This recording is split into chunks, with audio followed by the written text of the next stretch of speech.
이번 시간은 따로 필기하는 것보단 스토리를 듣는 느낌으로 편하게 들으시면 됩니다. 오비탈과 양자수에 대해 이야기하기 전에 도입 스토리라고 생각하시면 되겠습니다. 먼저 원자 모형의 변천에 대한 이야기를 해보려고 합니다. 가장 처음 원자 모형을 제시한 사람은 돌턴이었습니다. 쪼갤 수 없는 입자라는 의미로 어텀이라고 불렀는데요. 하지만 톰슨의 음극선 실험을 통해 원자의 구성 입자인 전자의 존재가 밝혀지고 원자를 표현하는 모형이 변화하게 됩니다.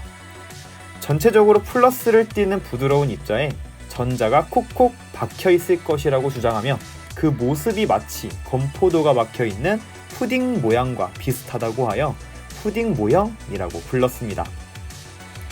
이후 러더퍼드의 알파 입자 산란 실험에 의해 원자를 구성하고 있는 또 하나의 입자인 원자 핵이 발견되면서 새로운 원자 모형이 제시되었습니다. 원자의 중심에는 매우 작은 공간에 높은 밀도의 질량을 가진 플러스 전하를 띠는 입자가 존재하고 그 주변을 전자가 원운동하고 있다고 주장하였고 그 모양이 마치 태양을 돌고 있는 행성과 유사하다 하여 행성 모형이라고 불렀습니다. 하지만 러더퍼드에 일어난 모형에도 한계점은 있었습니다. 그 시대 젊은 과학자인 보어는 생각했습니다. 고전 역학적으로 전자는 움직이는 그 행위만으로도 전자기파라는 에너지를 발생시키기 때문에 원자 핵을 원 운동하는 전자는 전자기파를 발생시키며 자신이 가진 에너지를 잃어버리고 점점 원자 핵의 인력에 이끌려 결국 충돌하여 원자가 붕괴되어야 하는데 어째서 원자는 안정적으로 존재할 수 있을까? 라는 의문을 가지게 된 것이죠. 또한 러더퍼드의 원자 모형은 실험적으로도 큰 한계점을 가졌는데요. 러더퍼드 이론에 따르면 수소기체가 들어있는 방정관의 고전압, 즉 수소기체에 고에너지를 가했을 때 방출되는 빛을 프리즘에 통과시켜 얻을 수 있는 수소원자의 선 스펙트럼을 설명할 수 없었습니다.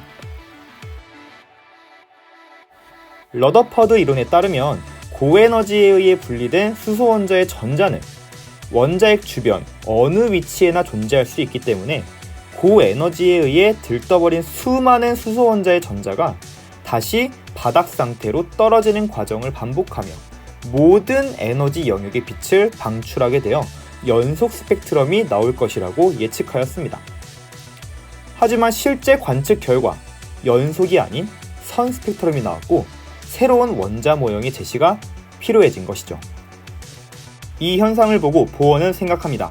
만약 핵 주위의 전자가 원 운동해도 에너지 방출이 이루어지지 않는 공간이 있고 전자가 그 공간을 타기만 한다면 아무리 궤도 운동을 해도 에너지를 방출하지 않을 것이므로 그러한 공간이 존재하면 어떨까? 라는 당돌한 가정을 하게 됩니다.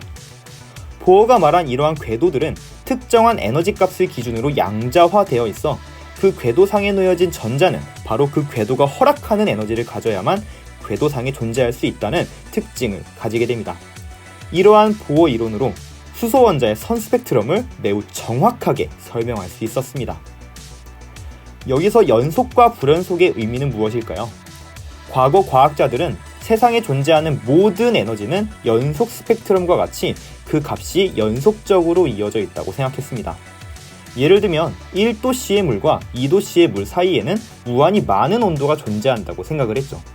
이러한 생각을 우리는 과학 용어로 연속적이다 라고 이야기를 합니다. 어느 시점에서 툭툭 떨어져 있는 것이 아니라 그 값이 쭉 이어져 있다라는 의미입니다.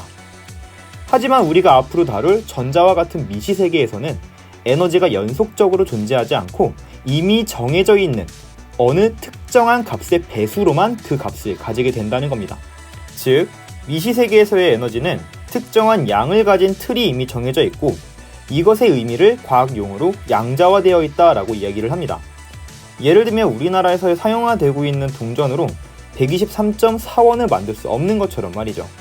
대한민국의 동전은 500원, 100원, 10원으로 양자화되어 있기 때문에 이미 존재하는 세 가지 동전의 배수, n배에 해당하는 값만 표현할 수 있는 것입니다.